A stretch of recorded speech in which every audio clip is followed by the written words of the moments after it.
Ladies and gentlemen, welcome to another episode of the Let's Talk Wedding Show. As always, providing couples just like you information straight from the experts. So you don't have to go all on these websites and get this information from that person. No, we're getting it straight from experts' mouth. And today we are talking about everything regarding multicultural weddings. So anyone having a multicultural wedding, you want to stay tuned to this episode right here because I have a special and wonderful guest that not only does multicultural weddings, she does them. She's the expert. This is all she does. And matter of fact, before I bring her on the show, let me tell you a little bit about her. So her name is Keisha Scott, my personal friend, champion, owner and event designer at Keisha Scott Weddings. She is passionate about creatively designing and planning weddings with an infusion of love and culture. Ladies and gentlemen, help me welcome the one and only Keisha Scott, owner of Keisha Scott Weddings. Hey, my Keisha, oh friend. yeah. Oh yeah, it's going down. How are you doing this wonderful afternoon? I'm doing great, feeling Yes. great, highly favored and blessed. You know There, how there it that goes. goes. There it goes. I'm so honored to have you on the show. If y'all are listen, show is going to be a treat for those of y'all that are just gotten engaged. And let me be specific when I say multicultural. We're talking about, matter of fact, I'm not going to do that. I'm not going to try to label it. I'm going to let the expert kind of talk about it. But I'm African myself. So I have some multicultural roots to where I grew up here, but I have African parents. Culture is a little different from the American culture, but got a little American in me. But enough about that. So Keisha, tell the people about your company, what you do, so we can hop in to learn about how you got started. Awesome. Yeah. So I am the owner and lead designer and planner of K Scout Weddings, which was established in 2008. I had just moved from Connecticut, where I lived, to North Carolina in 2006. And I was working as a nurse, just graduated, was trying to work at Duke, which I did get accepted there, and just trying to find other things to do to help me to forget about some difficulties of working in a hospital. Yeah. So I jumped into wedding planning in 2008, and it just took off. So from then, I've been, of course, a planner now for 14 years, Wow. specializing in multicultural weddings. Yes, 14 years this January, Yeah. Yeah. and just focus on just the love and culture of our cultural clients. We love them. We love doing them. And it's just a rewarding field to be in. Oh wow. Well, I'm definitely excited to hear that. Well, let's jump right into it so they can get value immediately.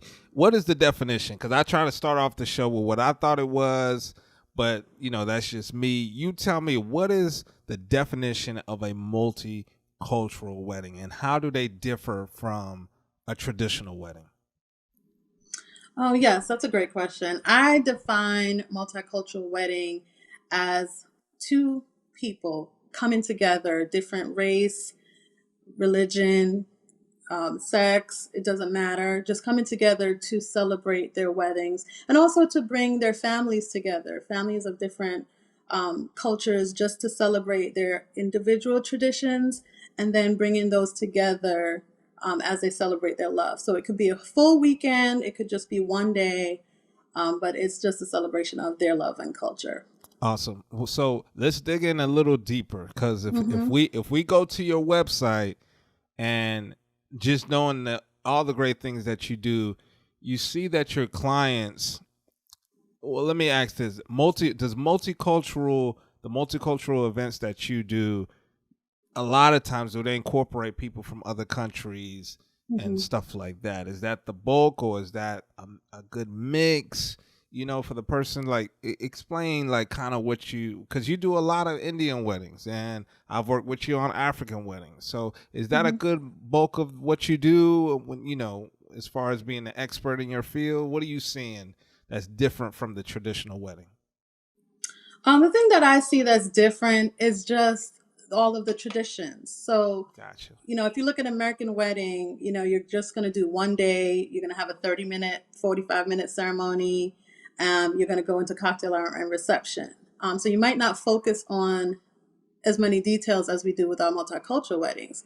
You might want to incorporate, like we do have like clients that have a little Caribbean background. So a lot of times you'll see that in the reception where they're putting on the music to bring that in, or they're dancing, they're doing specific dances.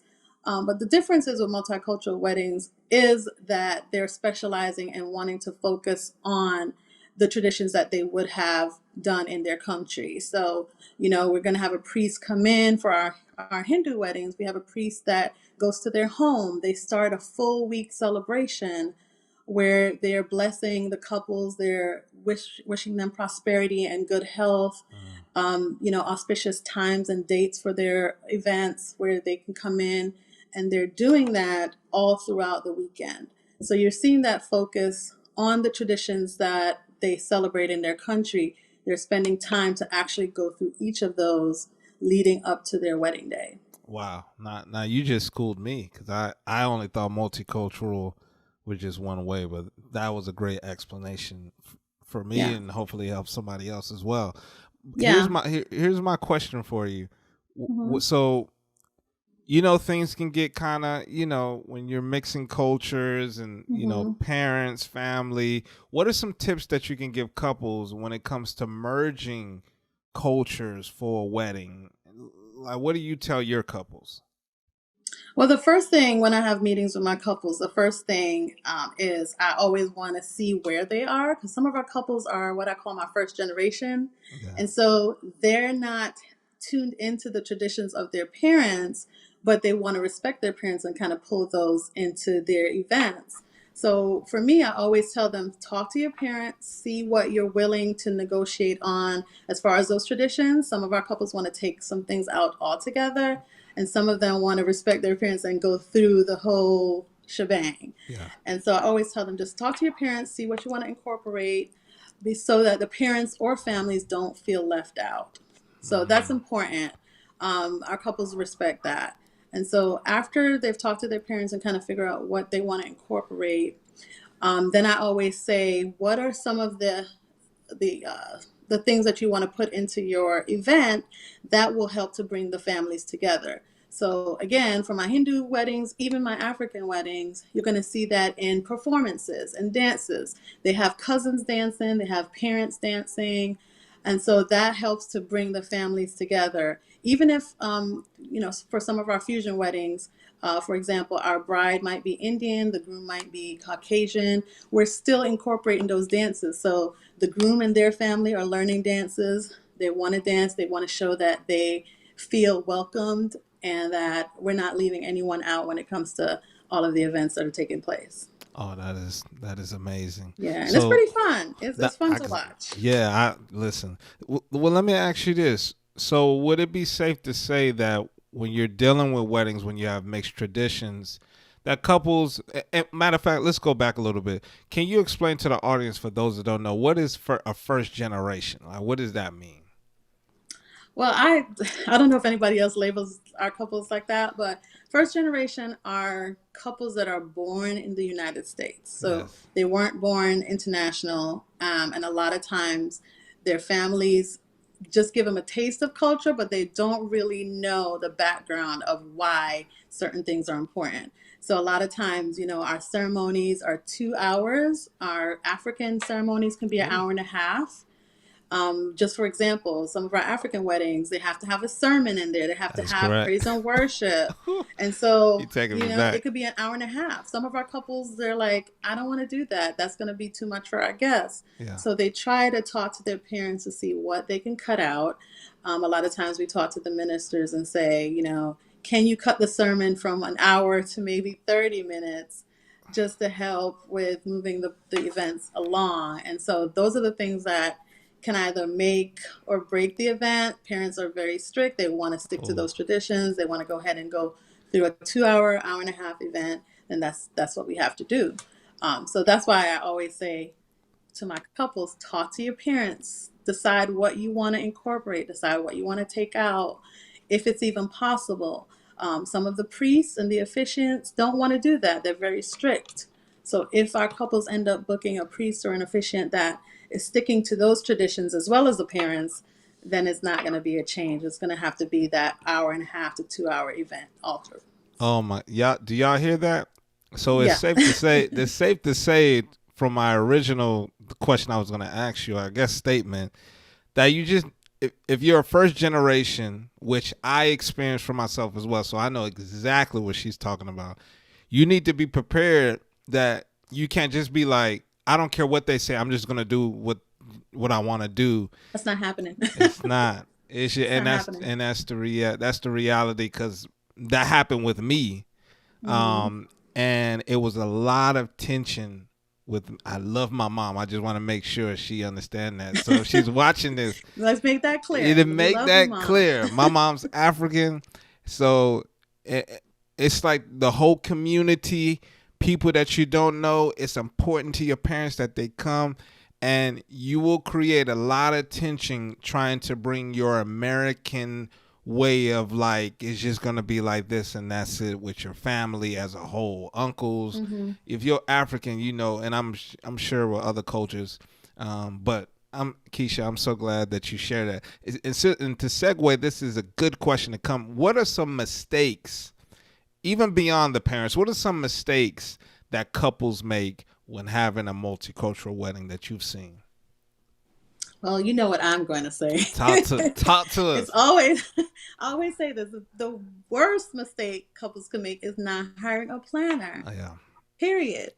I understand a lot of them feel that they can book vendors and kind of manage, between the venue and the vendors and do it on their own. But I have found that to be incorrect. Mm-hmm. A lot of our couples call us if they've started working on it themselves and they realize that it's too much of an undertaking, then they call us on the tail end of things. And a lot of times, our company does not do day of. We'll do partial and we'll do full service. And so a lot of times we can't take on those clients because it's a little bit too late. And it's just too much to kind of come on the tail end of things and try to piecemeal things together. So we always say just hire a wedding planner in the beginning, someone that's experienced in multicultural weddings. That's another thing that we see as well. We see a lot of couples just hiring random planners, not to say that they're not educated or they don't have the experience, but they're doing that because they want to do everything on their own and they just feel like, oh, I just need you to manage the event.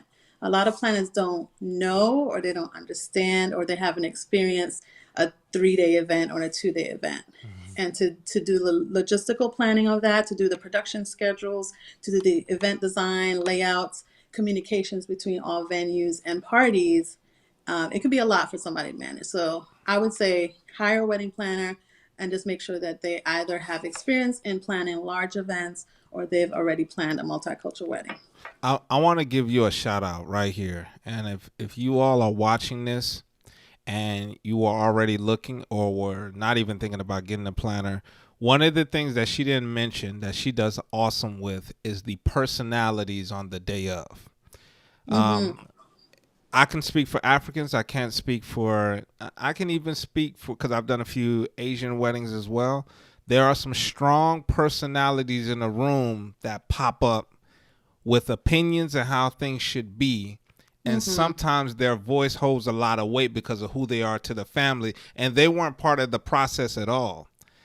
So sometimes it's good to have that middle person that Mm-hmm. understands how to handle those personalities so you don't offend people, Right. especially if you got two different cultures in the Mm-hmm. room. So I Yeah, want to give you a shout out.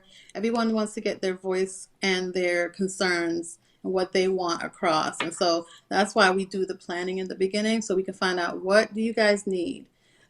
What can we help you with so that we're taking care of it and that you don't have to. So it's just all about the guest experience as well as the family experience.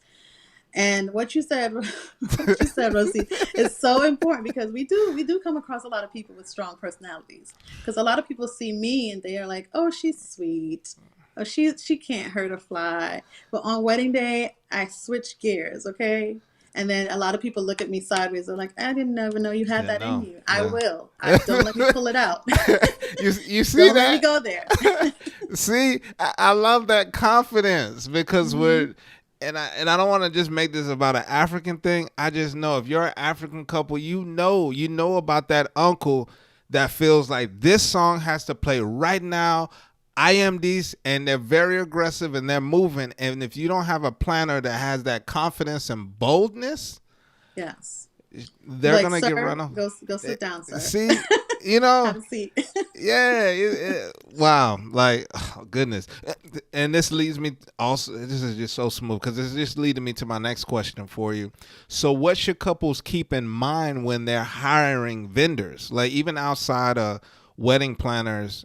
What are some tips that you give them when they're looking at certain vendors? Is it the same vendors that you would typically get with a traditional wedding, or give them some advice now with what you tell your couples when they're hiring and what you bring them. Sure.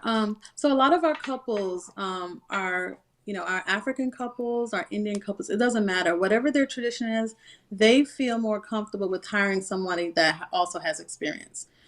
So for my African weddings, they want to make sure they hire a DJ that knows how to play, African music and can pull in their traditional music from their tribe, what they enter with. So they want to make sure of that. Our Indian couples are the same. They want to make sure that they know how to play Punjabi music, a little bit of Bollywood, just a mixture of, pop for their friends that might be coming as well. So we always look at that for vendors to make sure they have some experience. A lot of our couples that are, again, first, first, what do I call it again? I can't First remember. generation. First generation. Yeah, there it is. Most of those couples, they can be a little lenient and hire a DJ, for example, or a photographer or videographer that doesn't really have the experience, but they're willing to work with those vendors to educate them on, how to take photos during these special times, or you can pull music off of YouTube or wherever our photographers, our DJs get their music.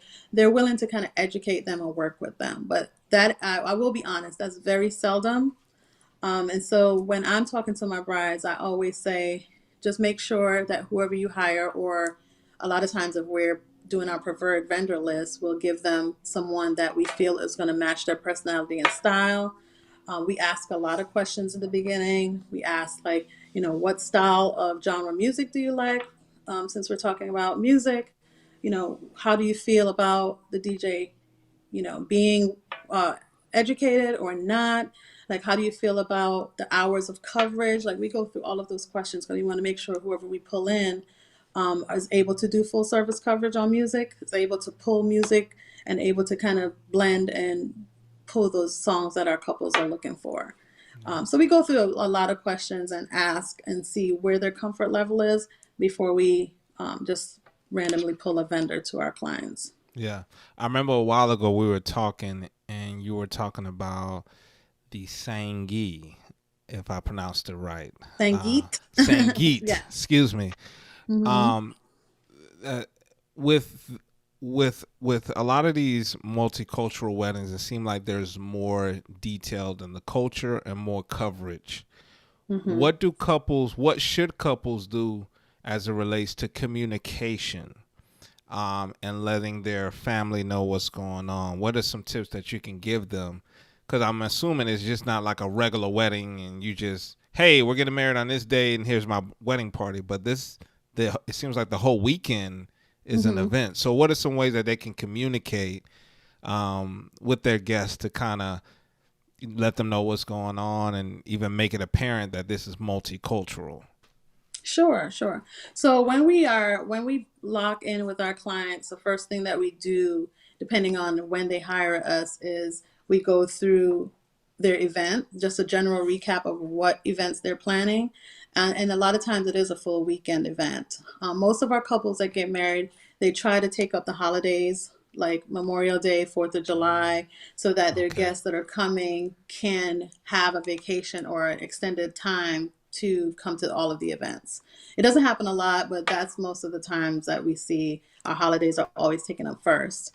Another important thing is a lot of the events have to be on auspicious days and times. These are days and times that are important to our couples, that mean something, and that usually they're priests for our Hindu couples. the priest has to accept or acknowledge as a lucky or a perfect time for our couples to get married. Once they do that and they lock in and they figure out a date that's accepted, then we go ahead and create a wedding website. We send our save the dates. We let our couples know that they can follow up on the website for additional information, things to do in the area that we're having the wedding, what to wear, attire, Oh, that's important. also a list of the events. And so all of the guests will know what they're invited to. Some of the times, too, a lot of our couples have events that are a little bit smaller and more of immediate family. So if they're doing anything at home, a lot of time guests are not invited to those events. It's just particular for family and the couples and the immediate family. And then, like we mentioned earlier, the kickoff events will be the Sangeet or Garba, where the families come together, celebrate the couples, dance all night, do performances. And then the next day we go into the ceremony. We usually have lunch after, and then dinner. Again, this is talking about our Hindu couples. Gotcha. And so all of the events are listed. And another thing is once guests check in, they will also have a weekly itinerary, letting them know where to arrive, what ballroom, what floor, what time the events start. So we're just keeping our guests, updated on that wedding weekend on all the events. Other thing too, let me add this Add it. is Go ahead. Go ahead. even though we have a website, some of our, again, more modern hip couples will go ahead and get an app. And so the app can also update guests during the wedding weekend about what's going on. So that's always fun. Guests get Wow. updated in real time about the events that are going on. Hold up. You just dropped a bomb, but you said it like it was so regular. So some couples are getting apps, Yes. like custom made apps, or there's No, there's some companies. apps out there that already do it. But I will say some of our techie grooms have created their actual own apps. Mhm. Wow. Yeah, but there's apps out there currently that you just upload your wedding information. It's kind of like a website, but Yeah. it has all the information, the same information as a wedding website, but it's an app that all the guests can download. There's sometimes QR codes that they use just to keep them updated on all the events for the weekend. It's pretty fun. That is fun. Hmm. I'm even thinking that's a great idea for if you're doing a traditional wedding and just kind of updating everybody on what's going on. That's Yeah. And the good fantastic. thing is it's real time. So it's like, see you in 15 minutes downstairs for our barat. Guests are, Wow. updated. So that's a fun tool that a lot of brides can use as well. That is, thank you, Keisha. Listen, if when you book Keisha, just say, "Hey, we saw you on the Let's Talk Wedding show." That would warm my heart right there because she's just dropping nuggets. Awesome. Wow. Well, Keisha, is there anything else like when you're sitting with your couples that you've seen over and over again? If you were looking at them in the camera, what's one tip? Even if it's something that you've already said, that's like the biggest thing with multicultural weddings. Yeah, for me, the most important thing that I try to let brides, there's actually two things, but that I try to let brides know is one, always, yes, it's your wedding, but always think about the guest experience. Mm, So you want your guests to come and just have no worries. There should be no reason, and our team is usually there as well, but there's no reason for guests to feel or not feel like they weren't updated or given any kind of detailed information. If it's like an outdoor barn area, you want to make sure, for example, guests have transportation and they're not like traveling, flying in and then have to find their own and then drive an hour to get to the venue. All of those things we try to minimize and just create a great guest experience because once guests have a fun time at your wedding, that's it. They're going to be talking about it, they're going to be raving about it. And if it's starting off on the wrong foot, it's going yeah. to just leave, a bad taste in your guest's mouth. So always think about the guests. Yes, it's your wedding, but you also have to think about the guest experience. Wow. And then the last thing I want to add to is for our couples is to just learn to let go. Okay. Dig You in know a how little that bit on is. that. Let go and enjoy your wedding. I've dealt with a lot of brides that I always ask this question when I book them, like, what's most important to you? Family, decor, like entertainment, and they rate it and they let me know. And for the brides that rate like decor, I don't care, I'm fine. I just want everything to look beautiful. Sometimes I don't book those clients, to be honest with you, Oh wow. because all of those things are fun and nice. But if you're focused on decor and what, you want to go viral and all of these things, and not really focused on the importance of the day, bringing your family together, marrying the person that you love, all of those things will come. Like, yeah, we can make everything look beautiful, but that shouldn't be your main focus. And so Mm. that's what I carry with me with my couples. I always want them to just focus on the most important thing. The rest will come. So just let go, relax. We got it, but we also want to make sure that you're focused on your friends. And it ties into the first one that I mentioned, which is the guest experience. You want to make sure your guests are having a great time, but you also want to make sure your family and your friends that, they feel the love in the room when you two are together. That's amazing. Ladies and Mhm. gentlemen, Keisha Scott is in the building. In the building, dropping jewels. Thank you so much, Keisha. Yes. Thank you so Listen, much for having me. I really, really appreciate it. And I'm so proud of you for doing the show. uh, Like you have, your, don't you go tearing up. stop it. So, you've been rocking it as a DJ for so many years, and this is just another level for you. So I'm Oh, super thank proud you. of you. Happy Oh for man, you. thank you. Oh my gosh. Listen, book her. That's all I'm gonna say right there. Keisha, share your information. Where can they find you if they want to ask questions, or they're like, listen, she said all the right things. We want to go ahead and schedule a consult. Where can they find you? Share your information. Sure. Well, my email is info@kscottweddings.com. And you can find me on all social media platforms at kscottweddings. Awesome. Y'all go check her out right now. Definitely appreciate you, Keisha, for hopping on the show and sharing nuggets today. Everything you need to know about multicultural weddings. I know you got value today. I learned a lot, and it makes me rethink some of the things that I did when I got married a Me few too. years ago. Me You too. know, matter of fact, you didn't tell them where. You didn't tell them where you're. I know where you're from, but you didn't tell them where you're from. Tell them where you're from. Well, I am from Jamaica, the island, beautiful Boop, island of Jamaica. But boop. You and know, so that's why I kind of fell in love with cultural weddings. I didn't know I needed it, but once I got my first couple, it was just like yeah, everything just worked out, yeah, and I yeah. haven't looked back since. See, it's not only is she giving it, she understands Hmm. 100% with Yeah. the culture there. Because my wife is Jamaican as well, Hmm. and her dad is from Trinidad. So I guess they say Trini and Jamaican. So, I don't know. She's from the West Yeah. Indies, Just West Caribbean. all-rounded Caribbean. That's There all. it is. Oh, there it is. Well, listen, y'all. I really appreciate you for tuning in on the Let's Talk Wedding show today. I had the wonderful Keisha Scott. We appreciate you, Keisha. All the great nuggets that she shared. Go check her out. We appreciate y'all. If you have any questions, once again, she gave her contact information. It will also be in the show notes. We appreciate you signing out. Thank you again for watching.